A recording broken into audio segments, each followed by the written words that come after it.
Yes నమస్తే అండి, welcome to HSP studies.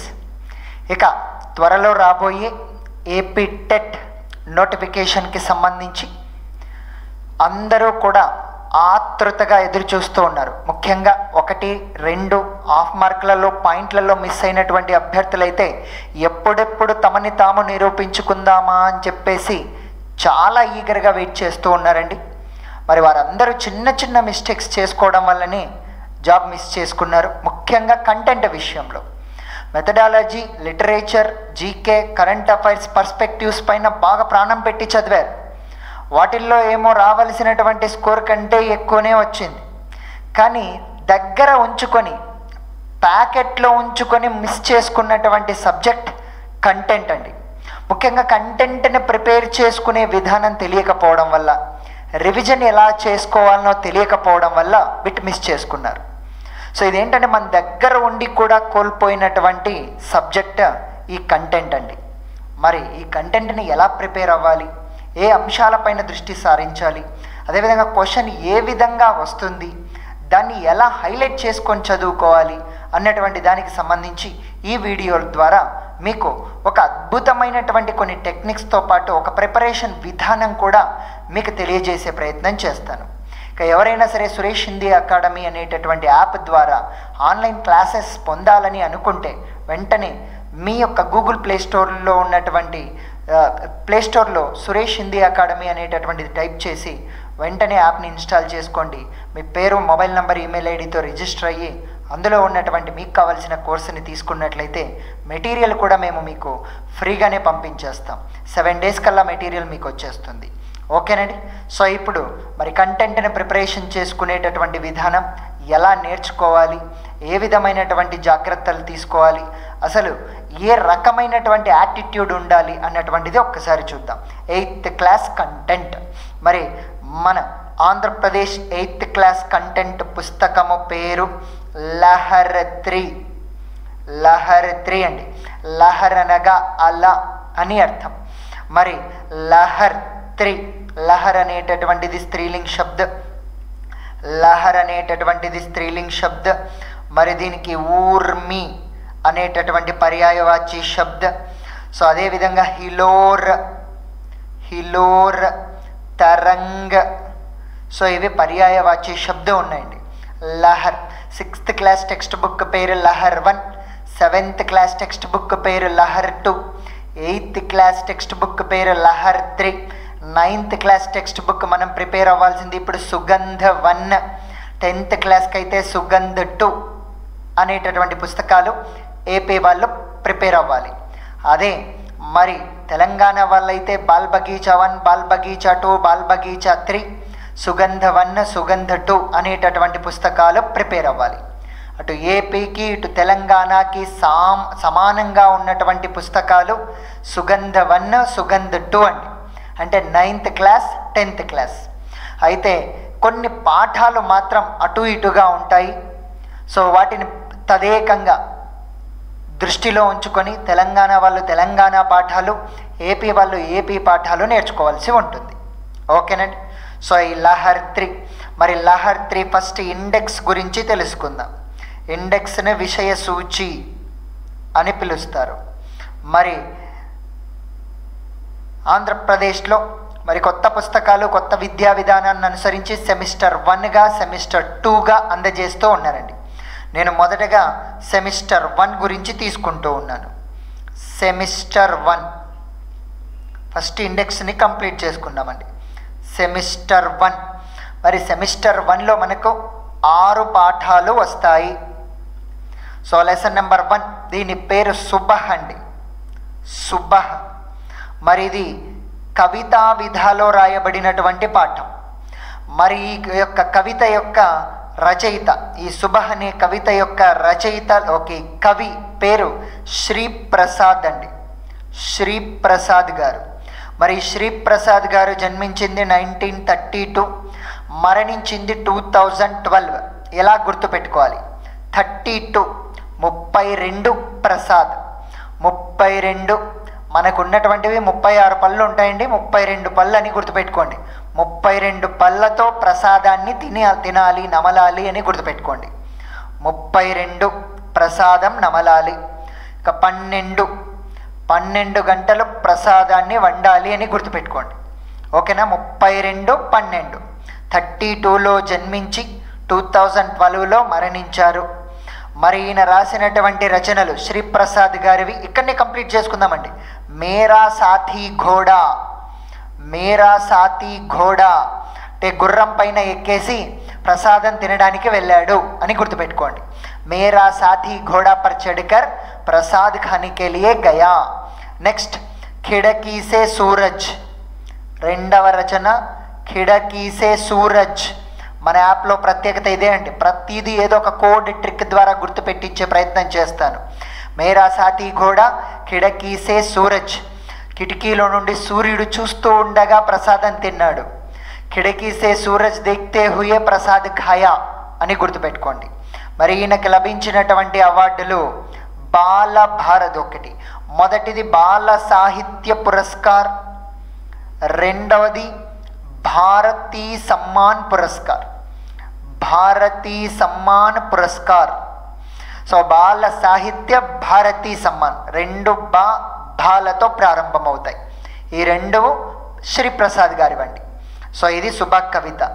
सो सुबह कविता पाठ है श्री प्रसाद जी ने लिखी थी. 1932 में इनका जन्म हुआ, 2012 में इनकी मृत्यु हुई थी. सो इनकी रचना यह है मेरा साथी घोड़ा और खिड़की से सूरज. बाल साहित्य पुरस्कार, भारतीय सम्मान पुरस्कार प्राप्त हुए थे. और दूसरा पाठ है तेनालीराम की चतुराई. ఏదండి? తెనాలిరామ్ కి చతురాయి అనేటటువంటి లెసన్, ఏపీలో 8th క్లాస్లో 2nd లెసన్. ఏ తో హై కహానీ పాఠ హై. మరి దీని లేఖక్ అంటే ఎవరు లేదండి, ఇది సంకలిత కహానీ, సేకరించినటువంటి కథ. మరి కహానీలో ప్రధానమైనటువంటి క్యారెక్టర్లు 3 వస్తాయండి. సో మొదటివాడు తెనాలిరామ్, రెండవ వారు శ్రీకృష్ణదేవరాయ, ఇక మూడవ వారు ఒక అతిథి అండి. ఈ అతిథి బంగారు చెంచాను దొంగలిస్తాడు. ఈ చెంచాను తిరిగి రాబట్టించే ప్రయత్నంలో ఒక తెలివైన పన్నాగం పన్నుతారు ఈ మన తెలాని రామకృష్ణ గారు. అదేంటి అనేటటువంటిది కథ తెలుసుకుంటేనే మనకు బాగా ఎంజాయ్మెంట్ చేయగలుగుతాం. సో అది సోనే కా చమ్మచ్. సో బంగారు చెంచాను దొంగలిస్తారు ఈ అతిథి గారు. సో దాన్ని ఎలా రాబట్టారు అన్నటువంటిదే కథ. ఆ కథ గురించి కంటెంట్లో మనం చెప్పుకుందాం. ఇక మూడవది శ్రీహరికోట అనేటటువంటి లెసన్. ఇది వార్తాలాప్ విధా మే లిఖా గయా పాఠ్ హై. మరి ఈ పాఠంలో ప్రధానంగా ఇద్దరు వ్యక్తుల మధ్య, ఇద్దరు స్టూడెంట్స్, ఇద్దరు అమ్మాయిల మధ్య సంవాదం జరుగుతుంది శ్రీహరికోట గురించి. మరి అందులో ప్రశ్నలు అడిగి క్యూరియాసిటీతో ప్రశ్నలు అడిగినటువంటి అమ్మాయి పేరు రీనా. మరి ఈ అమ్మాయి అన్ని ప్రశ్నలు అడుగుతూనే ఉందండి.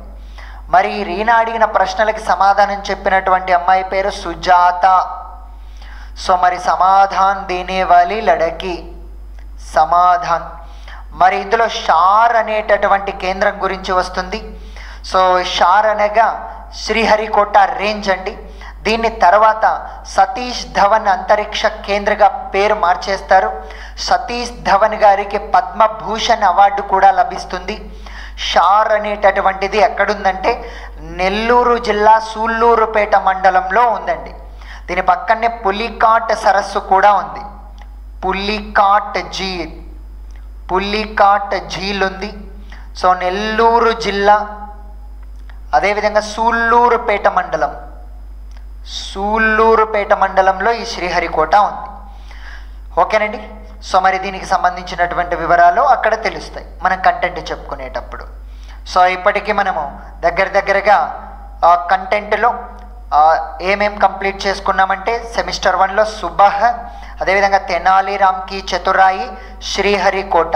ఇందులో రీనా అనే అమ్మాయి ప్రశ్నలు అడిగితే సుజాత అనేటటువంటి అమ్మాయి సమాధానాలు చెబుతూ ఉంటుందండి. సో అంతవరకు మనం గమనించుకున్నాం.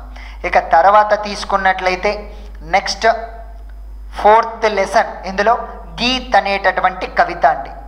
गीत, ఇది కూడా कविता विधा में लिखा गया पाठ है। इसका कवि है केदारनाथ अग्रवाल। కేదార్నాథ్ అగ్రవాల్. సో ఈయనను ఆర్తి అగర్వాల్ అని గుర్తుపెట్టుకోండి, సింపుల్గా మనకు గుర్తుండాలంటే. గీతాలు అంటే సాంగ్స్ అండి, సాంగ్స్ పాడింది ఎవరంటే ఆర్తి అగర్వాల్, కేదార్నాథ్ అగర్వాల్, ఆర్తి అగర్వాల్, కేదార్నాథ్ అగర్వాల్. సో మరి 1911లో జన్మించాడు, 2000లో మరణించారండి. సో 1911 में जन्म लिया था और 2000 में इनकी मृत्यु हुई थी, इनका निधन हुआ था. ఓకేనండి, 21 వచ్చినప్పుడు పుట్టాడు, 20 ముగిసిపోయింది, ఈయన జీవితమే శూన్యమైపోయింది. ఆర్తి అగర్వాల్ది, కేదార్నాథ్ అగర్వాల్ది అని గుర్తుపెట్టుకోండి. మరి ఈయనకి రచనాయే, మరి రచనలు గుర్తుపెట్టుకోవాలంటే కేదారము అంటే అర్థం తెలుసుకోవాలి. కేదార్ అనగా అర్థం చెరువు, సరస్సు, కొలను అని అర్థం అండి. మరి కేదార్ సరస్సు, కొలనులో ఏముంటాయండి? పానీ, నీళ్ళు ఉంటాయి కదా. సో కాబట్టి ఈయన మొదటి రచన పహలా పానీ. పహలా పానీ ఎవరిది? కేదార్ది పహలా పానీ. తర్వాత పానీ తాగితేనే కదా జిందగీ నిలబడేది, జిందగీ. ఇక ఆర్తి అగర్వాల్ ఎంతో వీరత్వంతో పోరాడిన మహిళ అని గుర్తుపెట్టుకోండి, వీరాంగన. ओके ना, पहला पानी केदार में मिलता है, केदार में पानी पीने से जिंदगी बसती है. और केदार अग्रवाल या आरती अग्रवाल वीरांगना है. इवी इन యొక్క రచనలు. पहला पानी जिंदगी वीरांगना, वीरांगना जिंदगी के लिए पहला पानी पिया అని గుర్తుపెట్టుకోండి ఆర్తి అగర్వాల్. మరి ఈయనకి సాహిత్య అకాడమీ, హిందీ సంస్థాన్ పురస్కార్, సాహిత్య అకాడమీ మరియు हिंदी संस्थान पुरस्कार मिले थे.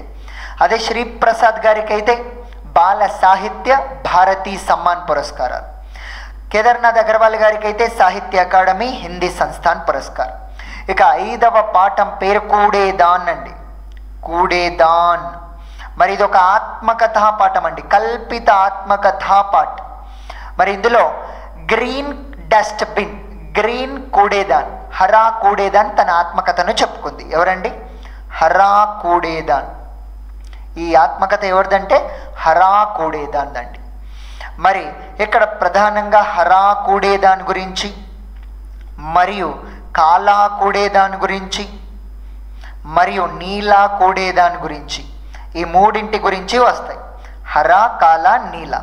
హరా అంటే గ్రీన్ డస్ట్బిన్లో ఏమేం పడేసేయాలి అంటే కరిగిపోయేవి, పిగిలిపోయేవి, నాశనం అయిపోయేవి, పూర్తిగా ఇంకిపోయేటటువంటి చెట్ల తొనలు, పండ్ల తొక్కలు, ఆకుకూరలు, కూరగాయలు, కుళ్ళిపోయినటువంటివి, ఇటువంటి వాటిని అందులో పడేసేయాలి.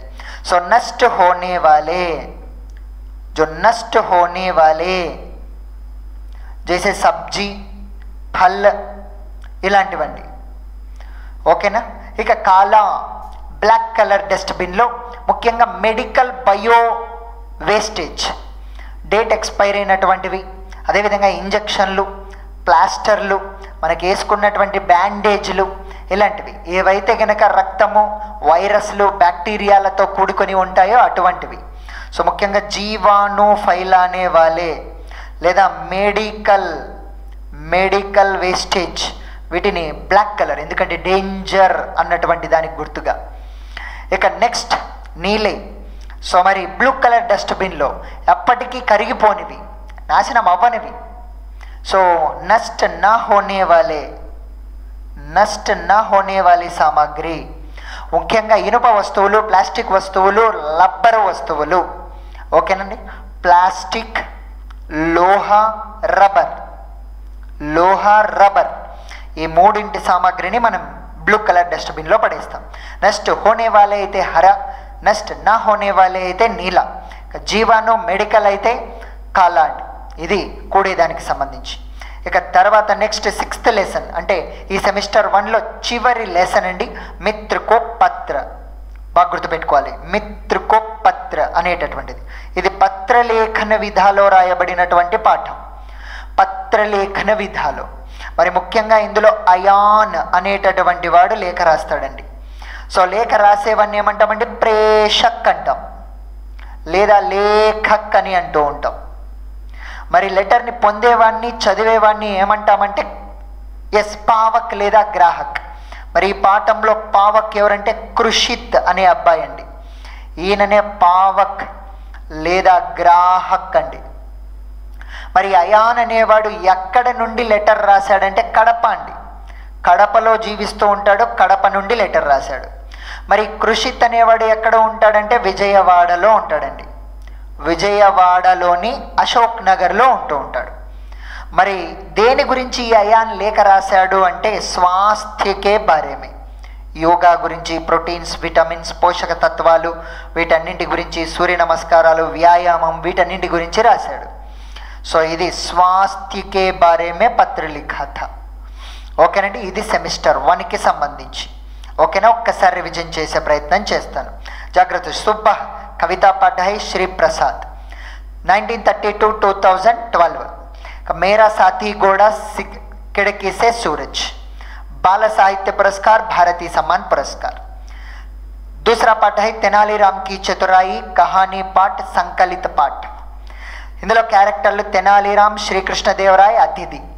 సోనికా చమ్మచ్ దొంగతనం చేశాడు, ఎవరు అతిథి. Next third lesson Sriharikota Vartalap పాఠం అండి. రీనా అనే అమ్మాయి ప్రశ్నలు అడిగితే సుజాత అనే అమ్మాయి ఆన్సర్లు చెబుతూ ఉంటుంది షార్ గురించి. ఇక్కడ షార్ దగ్గర పులికాట్ ఝీల్ ఉంది, నెల్లూరు జిల్లా సూళ్ళూరుపేట మండలంలో ఉంది. ఇక గీత్, ఓకేనండి, గీత్ అనే పాఠం కవితా పాఠం అండి. కేదార్నాథ్ అగ్రవాల్ గారు, ఆర్తి అగర్వాల్ 1911లో జన్మించి 2000లో మరణించారు. పహలా పానీ జిందగీ వీరాంగన ఆర్తి అగర్వాల్. సాహిత్య అకాడమీ హిందీ సంస్థాన్ పురస్కార్. कूड़ेदान आत्मकथा अंडी. हरे कूड़ेदान की, हरे कूड़ेदान में नष्ट होने वाले सब्जी फल डालते हैं, काले कूड़ेदान में जीवाणु मेडिकल वेस्टेज डालते हैं, और नीले कूड़ेदान में नष्ट ना होने वाले प्लास्टिक, लोहा, रबर की चीजें. मित्र को पत्र पत्रलेखन विधा में लिखा गया पाठ है. अयान प्रेषक के रूप में कड़पा से लिखा. कृषित पावक के रूप में विजयवाड़ा में पाया. स्वास्थ्य के बारे में लिखा गया पाठ है. ఓకేనా, ఇది సెమిస్టర్ 1. మరి సెమిస్టర్ 1లోనే మళ్ళీ పఠన హేతు పాఠాలు కూడా ఉన్నాయండి. సో ఓన్లీ చదవడం కోసం మనం సింపుల్గా వీటిని ఉపవాచక పాఠాలు అని అనుకోవచ్చు. ఓకేనండి, 8th క్లాస్ వరకు వీటిని ఉపవాచక పాఠాలుగా మనం తీసుకోవచ్చు. మరి వీటి గురించి కూడా మనం రాసుకుందాం. సెమిస్టర్ 1లో पठन हेतु पाठ. సో నిమ్న మే పఠన హేతు పాఠ కౌన్ సా హై అని అడిగే అవకాశం ఉందండి, బాగా గుర్తుపెట్టుకోవాలి కూడా మనం. సో అందులో మొదటిది బేటీ. మరి ఇది కవితా విधा में लिखा गया पाठ.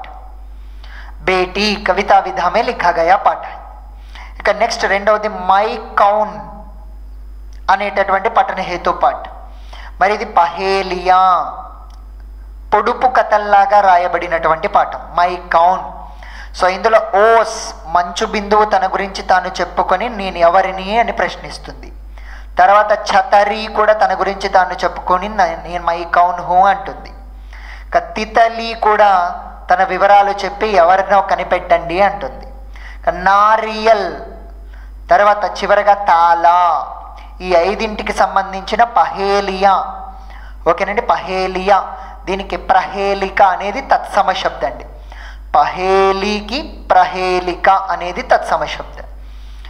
నెక్స్ట్ తర్వాత పఠన హేతు లెసన్ ఏది అంటే కాగజ్ కి థైలీ. కాగజ్ కి థైలీ అనేటటువంటి లెసన్ అండి. మరి ఇందులో కూడా కార్యకలాప పాఠ అండి. కార్యకలాప్ వర్క్షాప్కి సంబంధించినటువంటిది, వర్కింగ్ యాక్టివిటీ ఉంటుందండి. ఒక పేపర్తో పేపర్ బ్యాగ్ ఎలా తయారు చేయాలో వివరించారు. నెక్స్ట్ జరా ముస్కురాయే, కొద్దిగా నవ్వండి. సో దీంట్లోనే తెలిసిపోతుంది. ఇందులో చుట్టుకుళ్ళే అంటే కనుక జోక్స్ ఉన్నాయండి. చుట్టుకుళ్ళే జోక్స్ పాఠం జరా ముస్కురాయే. బేటీ కవిత, మై కౌన్ పహేలియా, కాగజ్ కి థైలీ కార్యకలాప్, జరా ముస్కురాయే చుట్టుకులే పాఠ.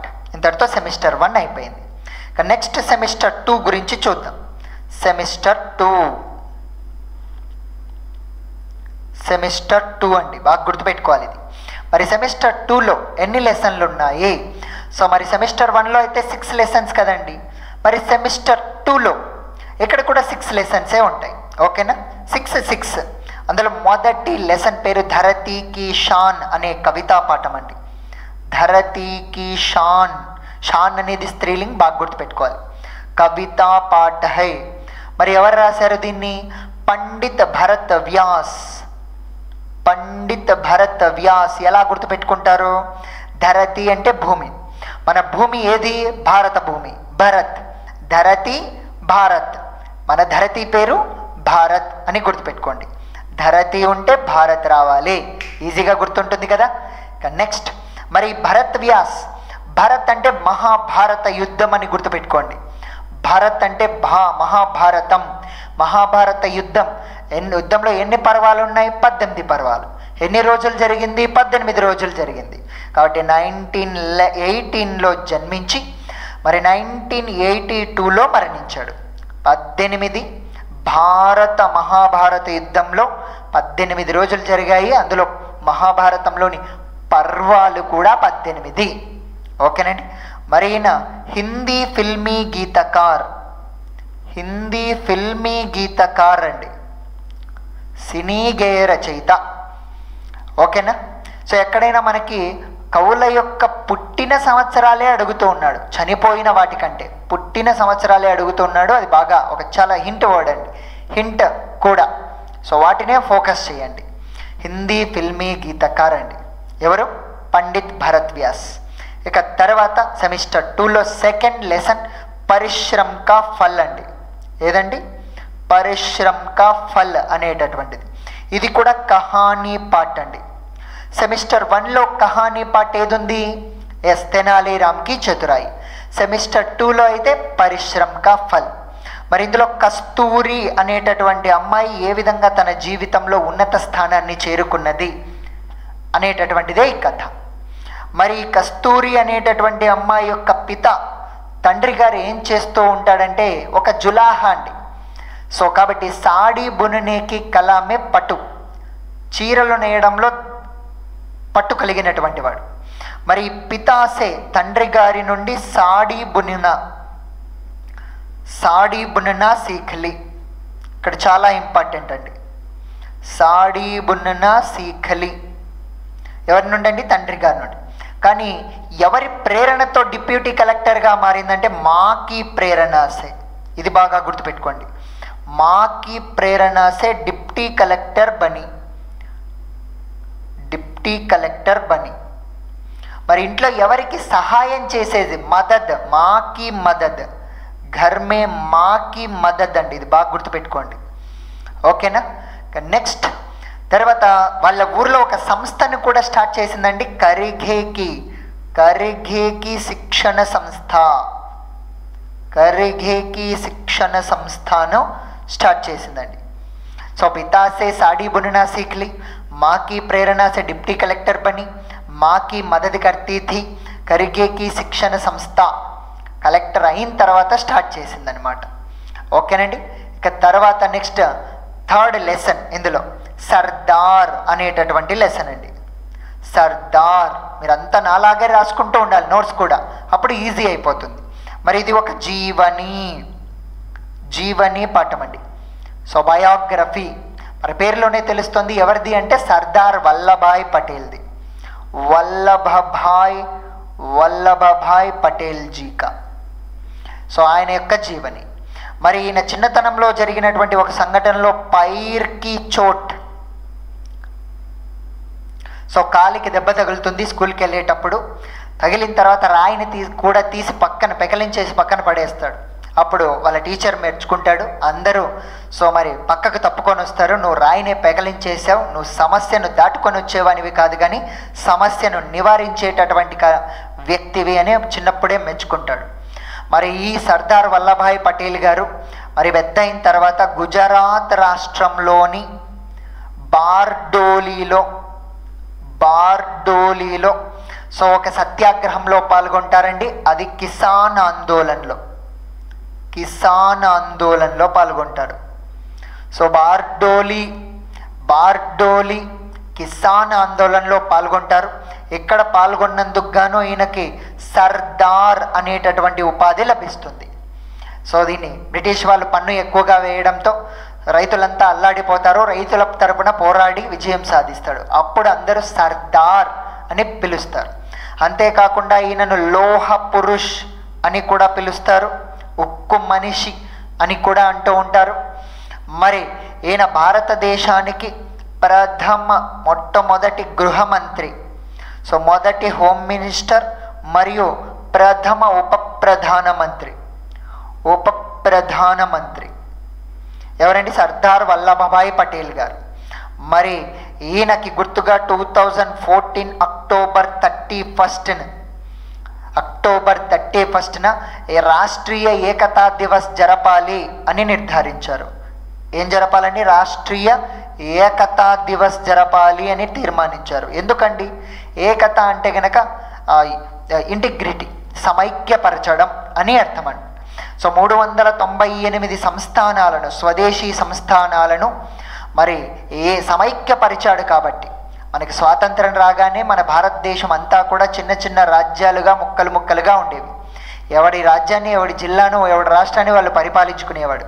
అలాంటివి 398 స్వదేశీ సంస్థానాలను సో ఈయన ఉప ప్రధానిగా ఉండి మరియు హోమ్ మినిస్టర్గా ఉండి అందరినీ అఖండ భారతంగా, సో మనం ఇప్పుడు చూస్తున్నటువంటి భారతదేశంలా లాగా కలిపినటువంటి ఆయన ఎవరు అంటే ఈ వల్లభాయ్ పటేల్ గారు. సో అందుకు ఐకమత్యాన్ని సాధించారు. కాబట్టి ఈయన యొక్క బర్త్డే అయిన అక్టోబర్ 31ని 2014 నుండి మనం రాష్ట్రీయ ఏకతా దివస్గా జరుపుకుంటాం. మరి ఈయనకి గుర్తుగా ఏకతాకి ప్రతిమ అనేటటువంటి దాన్ని గుజరాత్లోని నర్మదా నదీ తీరాన, ఎక్కడండి? నర్మదా నదీ తీరాన ఏర్పాటు చేశారు. భారతదేశంలో అతి ఎత్తైనటువంటి విగ్రహం ఈయనదే, కంచు విగ్రహం అండి. ఓకేనా? సో ఇది ఈ సర్దార్కి సంబంధించినవి. ఇక నెక్స్ట్ తర్వాత మనం తీసుకున్నట్లయితే మధురవాణి అనేటటువంటి లెసన్ ఉందండి. మధురవాణి సెమిస్టర్ 2లో మధురవాణి అనేటటువంటి లెసన్. మరి ఇది ప్రాచీన పద్యాలు కలిగినటువంటి పాఠం అండి, ప్రాచీన పద్యాలు కలిగినది. మరి ఇందులో ముఖ్యంగా 2 గొప్ప కవుల గురించి వారి దోహాలను ఇవ్వడం జరిగింది. సో అందులో మొదటి వారు తులసీదాస్, రెండవ వారు రహీం అండి. మరి తులసీదాస్ గురించి మన కంటెంట్ వరకు నేను చెబుతూ ఉన్నానండి. ఇక్కడ కంటెంట్ వరకు నేను చెబుతాను. ఓకేనా? కంటెంట్ వరకు నేను చెబుతాను, మళ్ళీ లిటరేచర్లో కొంత ఎలాబరేట్గా తెలుసుకుందాం. మరి తులసీదాస్ గురించి మనకి 8th క్లాస్ కంటెంట్లో జన్మ 1532, మృత్యు 1623, 32 తిరగబడితే 23 అయిపోతుంది, ఈజీగా గుర్తుంటాయి. 1532, 1623. మరి తల్లి పేరు హులసి అండి, తండ్రి పేరు ఆత్మారాం దూబే అండి. మరి గురువు గారి పేరు నరహరిదాస్, పత్ని రత్నావళి, దాసి మునియా. మరి శిక్షా గురువు అయితే శేష సనాతన్, ఫ్రెండ్ అయితే గనక రస్ఖాన్, శిష్యులైతే అనంతదాస్, శిష్యులైతే రఘువరదాస్. మరియు ఇంకొకరు ఎవరున్నారంటే రఘువరదాస్, బేనీ మాధవదాస్ అనే 2 శిష్యులు ఉన్నారు. ఈయన పైన రాసినటువంటివి బేనీ మాధవదాస్ అయితే మూల గోసాయి చరితని, రఘువరదాస్ అయితే తులసీ చరితనే జీవనీయ రాశారు. సో ఇదంతా కూడా మనము లిటరేచర్లో చెప్పుకుందాం. మొత్తం 1 దర్జన్ గ్రంథ, 1 డజన్ గ్రంథ రాశాడు. సో అందులో రామచరితమానస్, రామలాల్ నహచో, రామాజ్ఞా ప్రశ్నావళి, కవితావళి, గీతావళి, కృష్ణ గీతావళి, వైరాగ్య సందీపని, ఇలాంటివన్నింటి గురించి ఎలాబరేట్గా తెలుసుకుందాం. ఇక్కడ మనం కంటెంట్ వరకు మనం చూద్దాం. ఓకేనండి? మరి ఈయన రాసిన 2 దోహాలు ఏవేవి ఉన్నాయంటే, మొదటిది దయాధర్మ కా మూల్ పాపమూల అభిమాన్ అనేటటువంటి దోహ. దయాధర్మ కా మూల్ ఇది మొదటి దోహ మనకిచ్చాడు. రెండవ దోహ ఇందులో ఉన్నటువంటిది తులసి ఇస్ సంసారమే అనేటటువంటిది. తులసి ఇస్ సంసారమే భాంతి భాంతికే లోగ్ అనేటటువంటి దోహ ఉందండి. ఈ 2 మనకి ఇవ్వబడినటువంటివి. మరి ఈయన రచనలు రామచరితమానస్ అవధి భాషలో రాశాడు, వినయపత్రిక, బ్రజ్ భాషలో రాశాడు, కవితావళి బ్రజ్ భాషలో రాశాడు, వైరాగ్య సందీపని బ్రజ్ భాషలో రాశాడు. వీటన్నింటి గురించి లిటరేచర్లో మనం నీట్గా రాసుకుంటూ నిదానంగా కోడ్స్ ట్రిక్స్ ద్వారా ఎలా గుర్తుపెట్టుకోవాలనేది కూడా నేను చెప్తాను. ఇక నెక్స్ట్ తులసి తర్వాత మనం రహీం గురించి కూడా మనం ఇక్కడ తెలుసుకోవాలండి. రహీం, సో మరి రహీం పూర్తి పేరు ఖాన్ అబ్దుల్ రహీం. మరి 1556లో జన్మించారు, 1627లో మరణించారు. 1556, 1627, 56 రహీం, 27లో మరణించారు. మరి రహీం యొక్క తల్లిదండ్రులు సుల్తానా బేగం మరియు బైరాన్ ఖాన్ అండి. మరి ఈ బైరాన్ ఖాన్ ఎవరు అంటే అక్బర్ యొక్క అభిభావక్, అంటే సంరక్షకుడు. మరి రహీం కనిపెట్టిన కొత్త ఛందస్సు బరవై అనే ఛందస్సు. ఈ బరవై అనే ఛందస్సు అవధీకా లాడలా ఛంద్ అని పిలుస్తూ ఉంటారండి. అదేవిధంగా సంస్కృతిక లాడలా ఛంద్ అయితే శ్లోకాలండి. మరి అదేవిధంగా అపభ్రంశక లాడలా ఛంద్ అయితే దోహాలండి. ఓకేనా? మరి అదేవిధంగా తీసుకున్నట్లయితే హిందీకా జాతీయ ఛంద్ అని దేన్ని అంటామంటే కవిత్ అని పిలుస్తారండి, కవిత్ అని. ఓకేనా? సో ఇది బాగా గుర్తుంచుకోవాల్సినటువంటివి. ఇక సుల్తానా బేగం, బైరాన్ ఖాన్ అండి తల్లిదండ్రులు. మరి ఇంకా కూడా మనం తీసుకున్నట్లయితే రహీం గారు రాసినటువంటి మనకి 8th క్లాస్ కంటెంట్లో ఇచ్చిన దోహాలు రూఠే సుజాన్ మనాయియే అనేటటువంటిది. రూఠే సుజాన్ మనాయియే. ఇక రెండవ దోహా ఇందులోనే ఉన్నటువంటిది వే రహీం నర ధన్య హై. వే రహీం నర ధన్య హై అనేటటువంటి దోహా అండి. ఈ రెండు రహీం గారు రాసినటువంటి దోహాలు 8th క్లాస్లో ఇవ్వబడ్డాయి. మరి ఈయన రచనలు ఏవేవి ఇచ్చారు 8th క్లాస్ కంటెంట్ వరకు? రహీం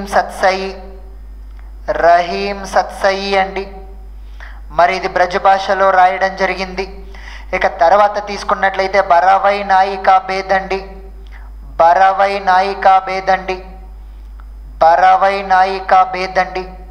మరి బరవై ఛందస్సులో రాశాడు, అవధీ భాషలో. ఇక మదనాష్టక్ అండి. మదనాష్టక్ అనేది ఖడీ బోలీలో శ్రీకృష్ణుని గురించి రాశాడు. ఇక ఖేట్ కౌతుక్ జాతకం అనేటటువంటి ఒక జాతక గ్రంథం అండి. ఖేట్ కౌతుక్ జాతకం అనేటటువంటి గ్రంథం అండి. ఇది ఫారసీ భాషలో రాయడం జరిగింది. ఇవి రహీం గారి యొక్క రచనలు, ఇంపార్టెంట్ రచనలు అండి. సో రహీం సత్సయి, బరవై నాయికా భేద్, మదనాష్టక్, ఖేట్ కౌతుక్ జాతకం అండి. ఇక నెక్స్ట్ తర్వాత తీసుకున్నట్లయితే ఇంతటితో మరి మనకి కంటెంట్లో సెమిస్టర్ 2లో మరి 7, 8, 9, 10 లెసన్ల వరకు చూసుకున్నాం. వీటిని ఇలా కంటిన్యూస్గా రాసుకోండి. 10వది మధురవాణి, 9వది సర్దార్, 8వది పరిశ్రమ్ కా ఫల్, 7వది ధరతీ కీ షాన్ అన్నట్లుగా మీరు రాసుకోవాలి. ఇక దీని తర్వాత మనం నెక్స్ట్ లెసన్ ఏది అంటే 11వ లెసన్ 8th క్లాస్ కంటెంట్లో భాయి కా ప్రేమ్ అనేటటువంటి కహానీ అండి. భాయి కా ప్రేమ్. మరి ఇది కూడా కహానీ విధాలో రాయబడినటువంటి పాఠం అండి. ఇద్దరు అన్నదమ్ముల మధ్య గల అనుబంధం గురించి వివరించారు. సో అన్న తమ్మునికి లేదని, తమ్ముడు అన్నకి లేదని తన యొక్క పండించిన పంటలో నుండి 10 మూటలు 10 గటరీ ధాన్ 10 మూటల బియ్యాన్ని తమ్ముడు అన్న కుప్పలో వేయాలనుకుంటాడు, అన్న తమ్ముని కుప్పలో వేయాలనుకుంటాడండి. ఓకేనా? అదే ఈ యొక్క భాయి కా ప్రేమ్ అనేటటువంటి పాఠం. మరి ఇందులో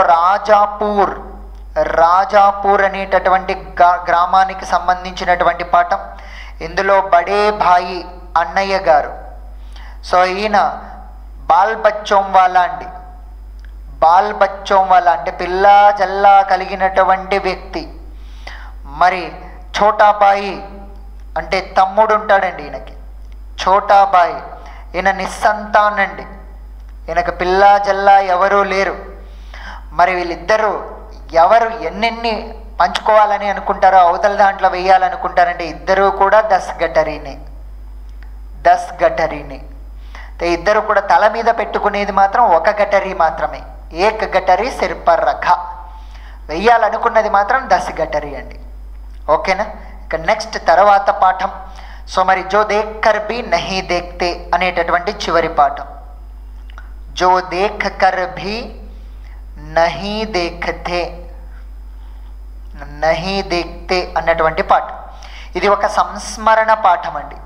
సంస్మరణ అనగా మనతో బాగా అనుబంధం కలిగిన ఒక వ్యక్తి గురించి కానీ, ఒక వస్తువు గురించి కానీ, ఒక విషయం గురించి కానీ గత స్మృతులను గుర్తుకు తెచ్చుకోవడం. సో మనతో బాగా అనుబంధం కలిగిన ఒక వ్యక్తి గురించి కానీ, వస్తువు గురించి కానీ, మరియు సంఘటన గురించి కానీ గుర్తు తెచ్చుకొని రాయడాన్ని సంస్మరణ అంట. మరి ఇందులో ఎవరి సంస్మరణ అంటే ఇది హెలెన్ కెల్లర్, హెలెన్ కెల్లర్ గారి సంస్మరణ అండి. మరి ఈమె ఒక అంధి, సో అంధురాలు, ఒక కళ్ళు కనిపించినటువంటి ఒక సైకాలజిస్ట్ అనుకోవచ్చు, లేదా ఒక గొప్ప వ్యక్తి అనుకోవచ్చు, అంధి. మరి ఈమె స్నేహితురాలు ఒకరు ఉంటారండి, సహేలి. జంగల్ షికార్ జాతి హై, అడవికి వెళ్ళేసి వస్తుంది. వెళ్ళేసి వచ్చిన తర్వాత హెలెన్ కెల్లర్ గారు అడుగుతారు, నువ్వేమేం చూసావు అడవిలో అంటే, నేనేం కొత్తగా ఏం చూడలేదు, ప్రత్యేకంగా ఏం చూడలేదు అని అంటుంది. అలాంటి సమాధానాలతో అలవాటు పడిపోయి ఉంటుంది హెలెన్ కెల్లర్.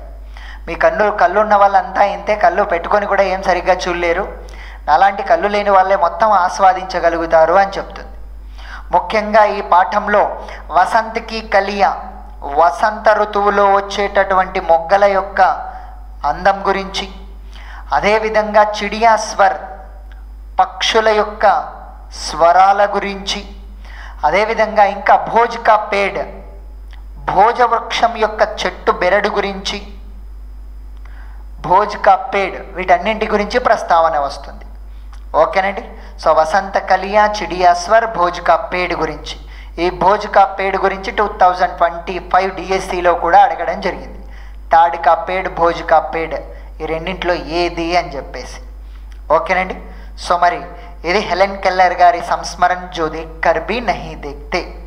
మరి సెమిస్టర్ 2లో కూడా పఠన హేతు పాఠాలు ఉన్నాయండి, 2 ఉన్నాయి, పఠన హేతు పాఠాలు ఉన్నాయి. సో అవి ఏవేవి ఉన్నాయంటే, మొదటిది మరి సావిత్రిబాయి పూలే అండి, సావిత్రిబాయి పులే. మరి ఈ సావిత్రిబాయి పులే అనే పాఠం కూడా జీవనీ పాఠం అండి. మరి సావిత్రిబాయి గారి గురించి ఈ పాఠంలో వచ్చిన ఇంపార్టెంట్ విషయాలు ఏమేమి ఉన్నాయంటే, సో ఈమె 1831లో జన్మించారు, అది కూడా January 3rd.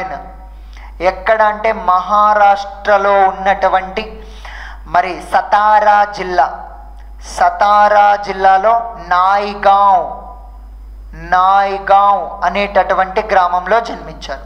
ఎవరు? సావిత్రిబాయి పూలే గారు. తండ్రి పేరు ఖాందోజీ, తల్లి గారి పేరు లక్ష్మి అండి. మరి భర్త పేరు అందరికీ తెలిసిందే, జ్యోతిరావు పులే.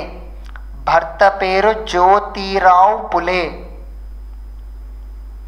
సో మరి వీరిద్దరూ కలిసి, జ్యోతిరావు పులేతో కలిసి ఈ సావిత్రిబాయి పులే గారు 1848లో పూణేలో ఒక లడికియోంకి స్కూల్, సో కేవలం అమ్మాయిల కోసం మాత్రమే ఒక స్కూల్ని ఏర్పాటు చేస్తారు. ఆ కాలంలోని ఆచార సంప్రదాయాలు మరియు మూఢాచారాలకు వ్యతిరేకంగా ధిక్కరించి సమాజ వ్యతిరేకతను అతిక్రమించి మరియు దాటుకొని ఈ యొక్క అమ్మాయిల కోసం మొట్టమొదటి పాఠశాలను ఏర్పాటు చేసి భారతదేశంలో ఈ యొక్క టీచర్ ట్రైనింగ్ చేసినటువంటి మొదటి మహిళ కూడా ఎవరంటే సావిత్రిబాయి పూలే. అందుకే ఆవిడ జన్మదినమైనటువంటి January 3rd సో రాష్ట్రీయ మహిళా అధ్యాపక దివస్ లేదా అధ్యాపికా దివస్గా జరుపుతారు. సో అధ్యాపికా దివస్గా. ఓకేనండి? సో మరి January 3 మరి ఈమె 2 కావ్య గ్రంథాలు కూడా రచించారండి. వాటి పేర్లు అయితే మనకి ఇవ్వలేదు. 2 కావ్య గ్రంథ. ఓవరాల్గా ఎంతో సమాజ సేవ చేసి మరి 1897 అక్టోబర్ కాదండి, మార్చ్ 10న మరణించడం జరిగింది. మార్చ్ 10న మరణించడం జరిగిందండి. సో ఇది 1831లో జన్మించారు. 97లో 7 వచ్చినప్పుడు ఏడ్చుకుంటూ వెళ్ళిపోయారని గుర్తుపెట్టుకోండి. 1 వచ్చినప్పుడు మొదటి అక్షరం మొదటి నంబర్గా పుట్టారు. 7 వచ్చినప్పుడు ఏడ్చుకుంటూ వెళ్ళారనేది గుర్తుపెట్టుకోండి. 31, 97 ఓకే ఇయర్. సో ముఖ్యంగా ఇది అధ్యాపికా దివస్ కాబట్టి జనవరి 3 కూడా చాలా ఇంపార్టెంటేనండి. సో మరి తండ్రి పేరు ఖాందోజీ, తల్లి లక్ష్మి, భర్త జ్యోతిరావు పులే. 48లో పుణేలో లడ్కియోంకి పాఠశాల, 2 కావ్య గ్రంథ, మార్చ్ 10 మరణం. ఇక చివరి పఠన హేతు పాఠం ఏదంటే ఇందులో మరి హమ్ సబ్ ధరతీకి సంతాన్ అనేటటువంటిది. హమ్ సబ్ ధరతీకి సంతాన్ అనేటటువంటి పాఠం. మరి ఇది కూడా వార్తాలాప పాఠమేనండి, వార్తాలాప పాఠమే. మరి ఇందులో 2 అమ్మాయిలే డిస్కషన్ చేసుకుంటారు. మరి జాహ్నవి అనేటటువంటి అమ్మాయి, లీనా దీది అండి. ఇక్కడ చూడండి జాగ్రత్త, చాలా ఇంపార్టెంట్. రీనా అయితే ఎక్కడ అంటే శ్రీహరికోట పాఠంలో వస్తుంది రీనా. కానీ లీనా దీది అనేటటువంటి క్యారెక్టర్ అయితే హంసబ్ ధరతీకి సంతాన్ అనే పాఠంలో వస్తుంది. మరి ముఖ్యంగా ఈ లీనా దీది పశుపక్షాదుల పట్ల మరి మానవత్వం చాటుకోవడం కోసం ప్రతిరోజు ఇంటి పైకప్పుకి వెళ్ళేసి అక్కడ ఛత్ పర్ పంచియోం కే లియే అనాజ్ డాల్తీ హై. ఛత్ పర్ పంచియోం కే లియే అనాజ్ డాల్తీ హై. ఎవరండి? లీనా దీది. మరి ఇందులో ఒక ముసలావిడ, వీళ్ళ ఇద్దరి యొక్క నానమ్మ కూడా ఉంటారండి. సో ఆ దాది गर्मी में पानी रखती है. दादी पंछियों के लिए गर्मी में पानी रखती है. ఎవరండి? దాది. దీది అయితే అనాజ్, దాది అయితే పానీ అండి. సో ఇది 8th క్లాస్ కంటెంట్కి సంబంధించినటువంటి వివరాలు. ఇక ఒక్కొక్క పాఠం గురించి సవివరంగా తెలుసుకునేటటువంటి ప్రయత్నం చేద్దాం. ఒక పాఠాన్ని ఎలా ప్రిపేర్ చేసుకోవాలి అన్నటువంటిది నెక్స్ట్ వీడియోలో నేను మీకు తెలియజేస్తాను. సో ఇప్పటి వరకు ఓన్లీ ఇండెక్సే నేను ఈ వీడియోలో చెప్పానండి. ఇక నెక్స్ట్ తర్వాత ఏం చేయాలి అంటే ఒక పాఠాన్ని ఎలా ప్రిపేర్ అవ్వాలి, క్వశ్చన్లు ఏ విధంగా వస్తాయి అనేటటువంటిది నెక్స్ట్ వీడియోలో నేను మీకు ఒక ఫస్ట్ లెసన్ తీసుకొని మీకు తెలియజేసే ప్రయత్నం చేస్తాను. ఓకేనండి. సో మరి ఈ వీడియో నచ్చినట్లయితే మీరు వెంటనే ఒక లైక్ చేయండి, లేదా షేర్ చేయండి, లేదా సో ఒక సబ్స్క్రైబ్ చేయండి. సో ఇంకా కూడా యాప్లో జాయిన్ అయినట్లయితే ఇలాగ అన్ని క్లాసుల యొక్క వీడియోలు చాలా క్షుణ్ణంగా, వివరంగా, నీట్గా, ఎగ్జాక్ట్గా మర్చిపోకుండా తెలుసుకునే అవకాశం మీకు లభిస్తుంది. థ్యాంక్ యూ వెరీ మచ్ అండి.